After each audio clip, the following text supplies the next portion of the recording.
Good morning, everyone. I cannot explain how excited we are to welcome all of you here for this occasion, the announcement of the next president of Columbia University.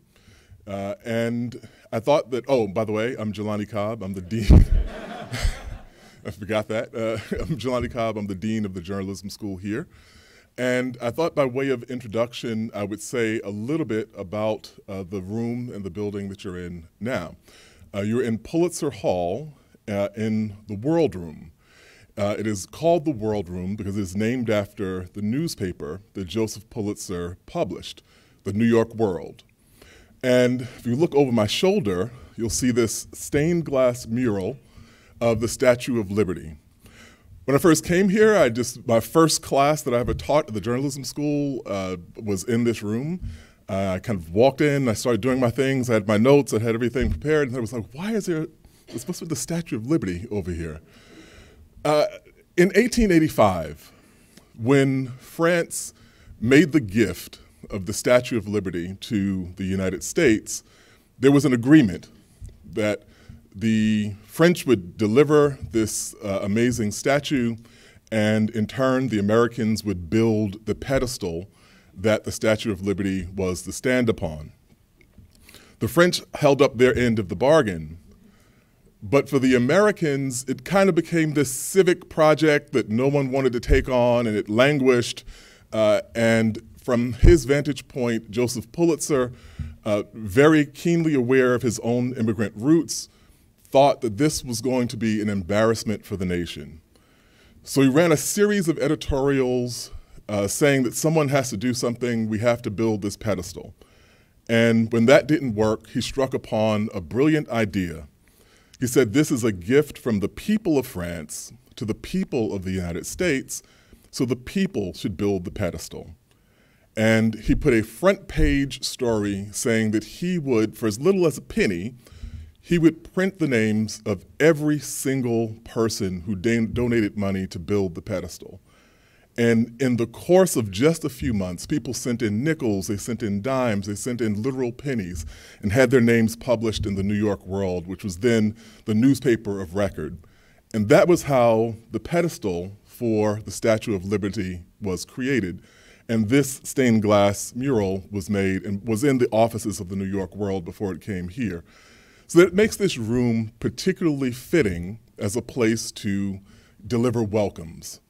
So we're very happy to have our incoming president with us, very happy to have President Bollinger with us, and I'm going to turn this over to the chair of the Board of Trustees, Jonathan Levine, who will say a few words before introducing Dr. Shafik.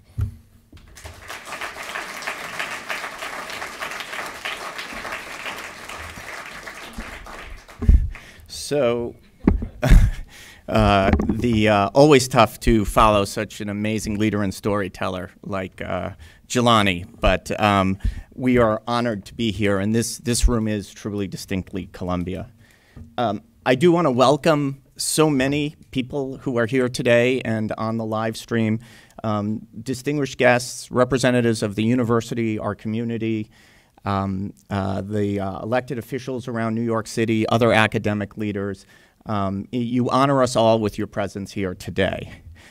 I have the honor of standing here on behalf of the 24 members of the Board of Trustees, the amazing search committee led by my former co-chair, Lisa Carnoy, 15 people strong, and the 85 people from the faculty, staff, administration, students, and alumni who provided, who formed advisory groups to help us do the work that it was required to get here today.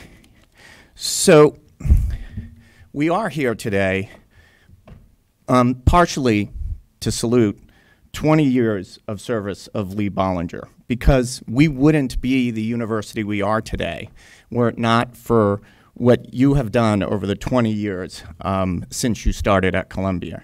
You joined us in the wake of 9/11 when no one, except possibly for you, had the imagination and confidence for what this university in New York City could become 2 decades later.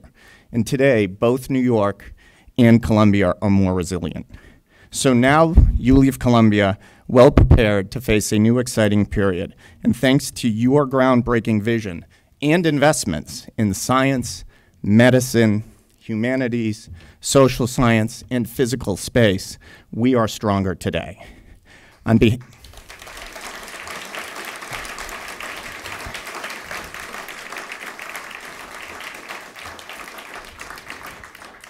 behalf of myself, trustees, students, faculty, staff, and everyone who holds Columbia dear, we offer a heartfelt thanks to Lee and to Jean Bollinger, a forceful campus leader in her own right, for their exemplary service to this university and to the community that means so much to all of us.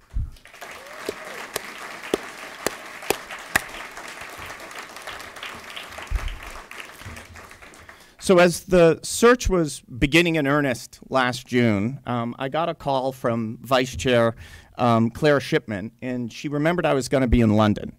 And she asked if I could meet with a candidate that had popped up on one of the early lists.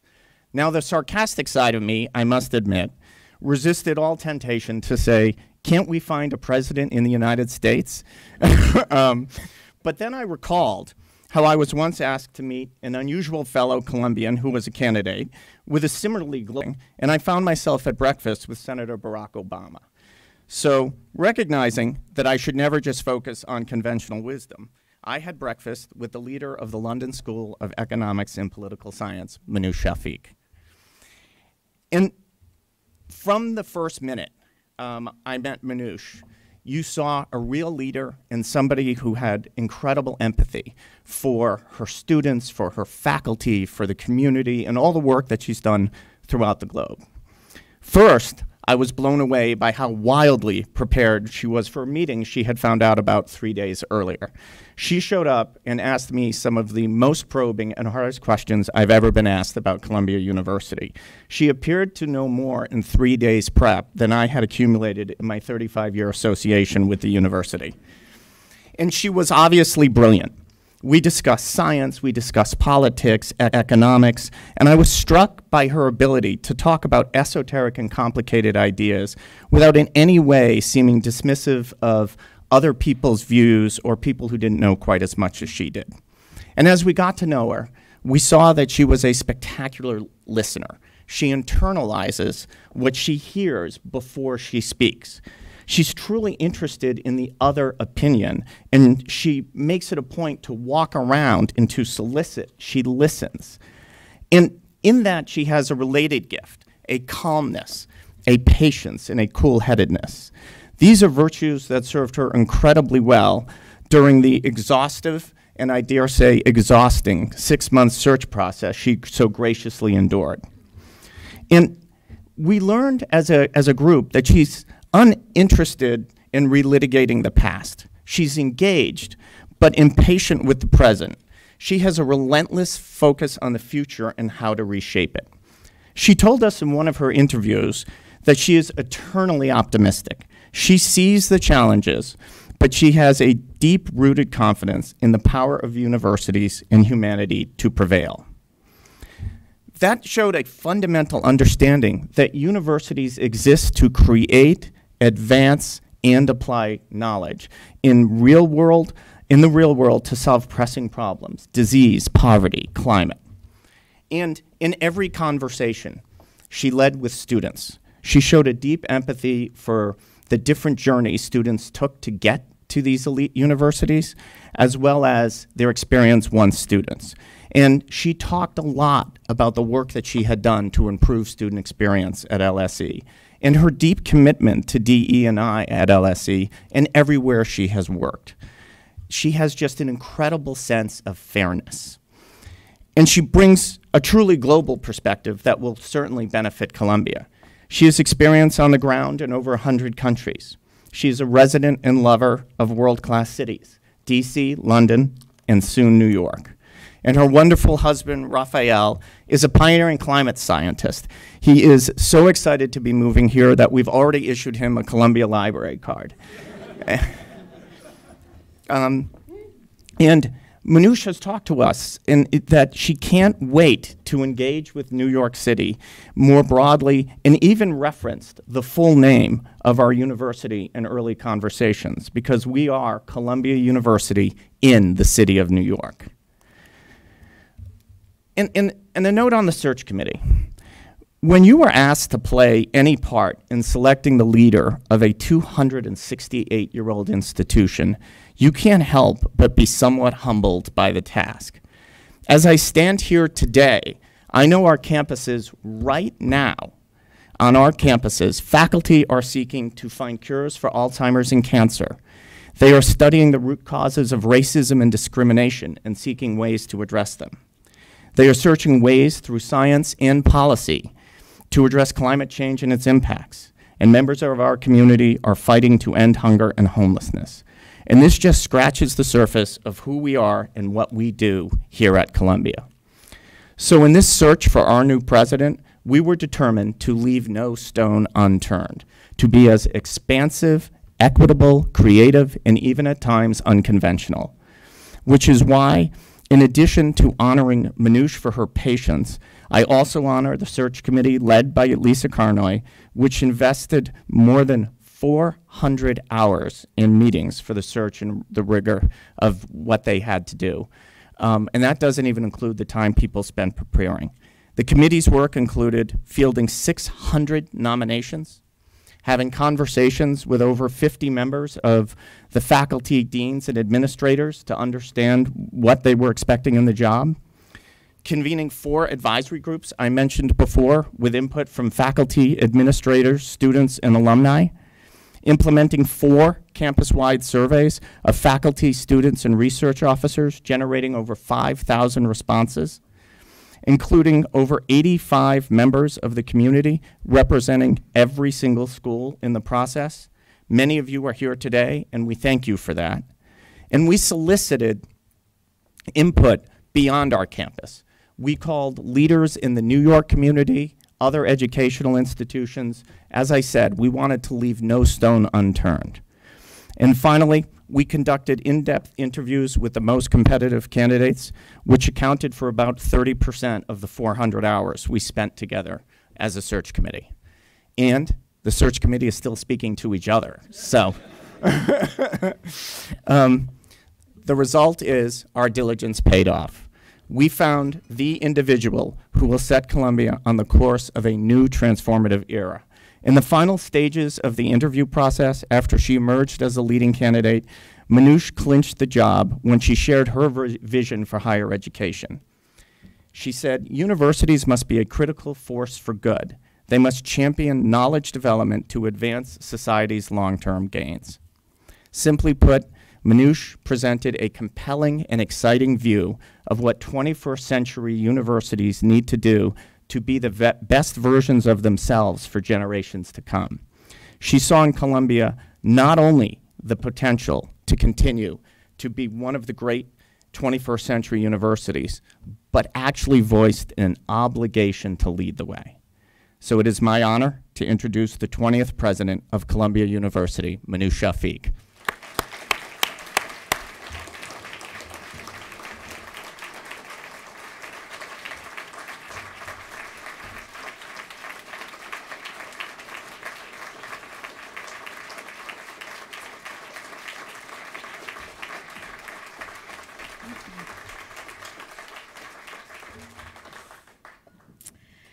Wow. Well, that was breathtaking. Thank you, Jelani and Jonathan, for those incredibly wonderful remarks. And thanks to all the trustees of Columbia University for giving me the privilege and entrusting me with this great responsibility of becoming the 20th president of Columbia University. Now, I wanted to take a moment to first recognize my predecessor. Lee Bollinger is a legend in higher education for good reason. What he's accomplished here in 2 decades is utterly remarkable. When Lee was inaugurated president in 2002, the Columbia he inherited was a great institution facing an uncertain future. 2 decades later, The university is vibrant, flourishing, and world-leading and shaping. Lee did what only the rarest and most capable stewards of institutions do.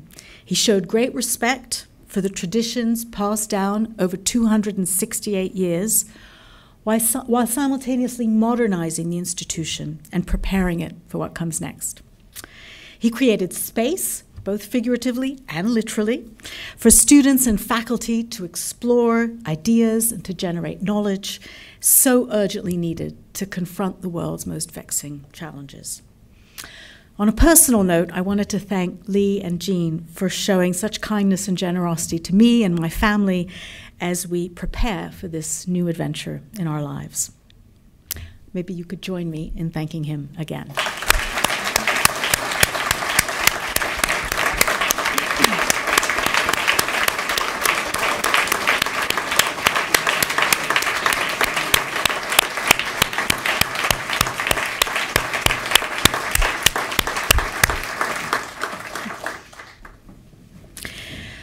Now, if I can presume to make a sweeping generalization about faculty, staff, and students at Columbia, my sense is that all of us, from a very young age, had an affinity for learning and for discovering new ideas and new worlds.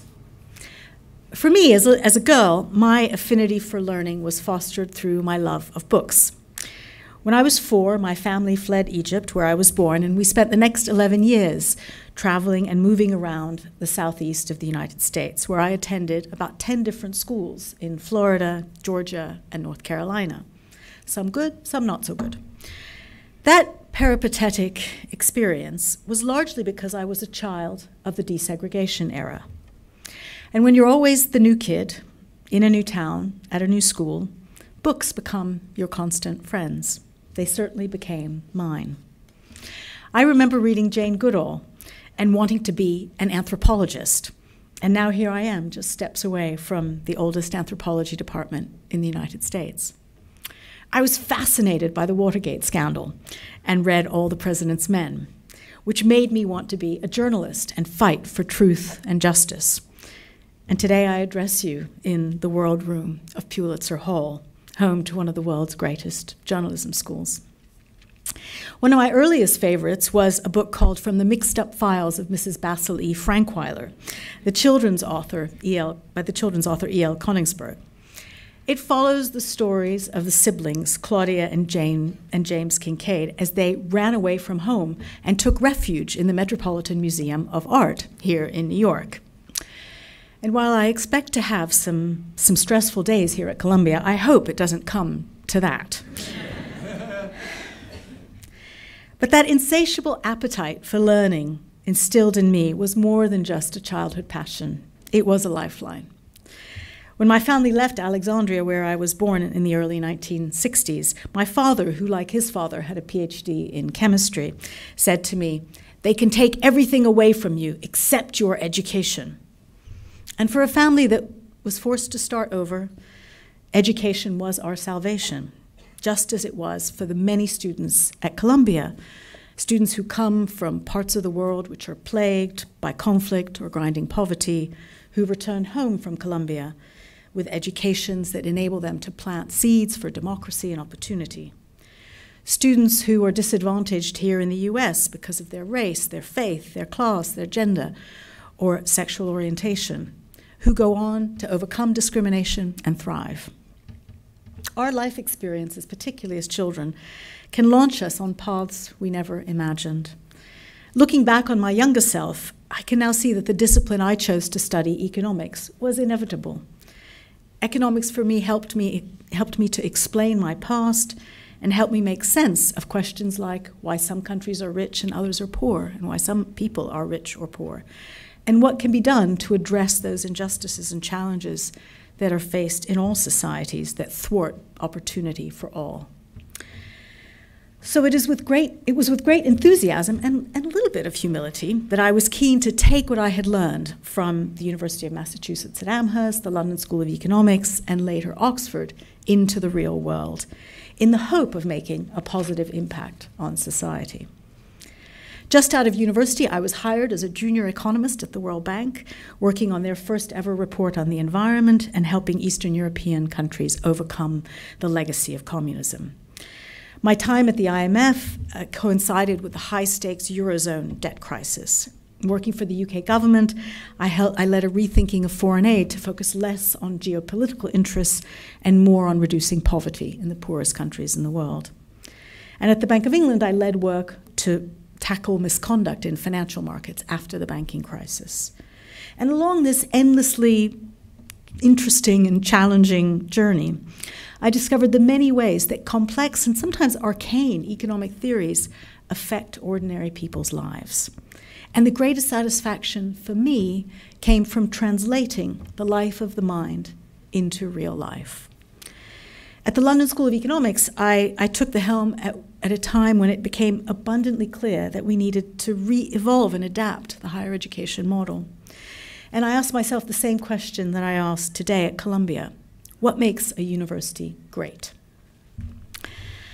I think more or less all of human progress since the beginning of time can be attributed to progress in education and the vital role that institutions like universities play in spreading ideas and advancements that come from scholarship and innovation.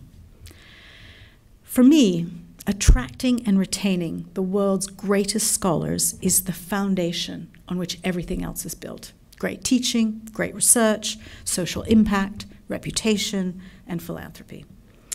Great universities deliver an exceptional education experience for students and foster a culture that supports scholars to pursue groundbreaking research. And the arts and sciences provide a foundation where the acquisition of knowledge and the pursuit of research fueled by curiosity provides the basis of great scholarship. But I would also argue that what constitutes outstanding scholarship is expanding. The importance of open science, cross-border collaborations, making the curriculum more inclusive, the opportunities around research commercialization, the importance of demonstrating impact. All of these have also come to define greatness. One of the things that attracted me so much to Columbia was your commitment to the notion that universities can and must engage beyond their walls. That engagement is even more critical in overcoming skepticism in some quarters as to what and whether universities actually make a positive contribution to society. For Columbia, that commitment starts in our neighboring communities and extends across the globe. Because we are at a moment in history when universities need to be both scholarly and relevant. Here's another question worth grappling with. How can you be an elite institution at the frontier of human knowledge and not be elitist? We know that one way to be elite without being elitist is to operate as a global institution, a university of the world and for the world, as has so often been said about Columbia. Of the world, by representing an array of perspectives and by having a diverse community of faculty and students. For the world, because many of the world's biggest problems, be they climate change or pandemics, require a global perspective and international cooperation and collaboration. In this regard, the determination to increase the diversity of people and ideas and lived experiences at Columbia is, in my view, more critical than ever. You will find that my management style is to create teams of people with a wide range of skills and backgrounds and to consult widely and provide space for open, honest, and robust debate. That is essential. Innovation has never occurred in an echo chamber. Instead, it's unleashed in environments where patient, vigorous, and respectful encounters with different people and different ideas are nurtured, and they provide then the basis for collective action. Finally, while universities have to adapt, they can also play the long game. When you think about it, universities are among the most enduring institutions in the world. 40 of them have been around for more than 500 years, and Columbia's no spring chicken at 268 years.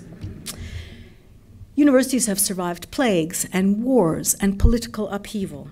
and we have demonstrated that we can survive whatever society throws at us. We here at Columbia can play the long game. We will educate young people so they become productive citizens over many decades. We will shape the future, starting with the curiosity of scholars, whose ideas may not have practical implications even in our own lifetimes, but could be transformative for humanity in the long run. This is a very special time to be in higher education, and we have an opportunity today to make extraordinary contributions to the world. It's also a special time for me because I share deeply your commitment to Columbia's mission to be a great university in the modern age. In the meantime, I'm looking forward to getting to know all of you, the extraordinary people who inhabit this extraordinary university in what we all know is the most extraordinary city in the world. Thank you to everyone for the incredibly warm and generous welcome, and to all of you who participated in the search process, and particularly those who devoted so much time, more time than I ever realized, in coming to this decision. I look forward to working with all of you, and I look forward to seeing you on College Walk. Thank you very much.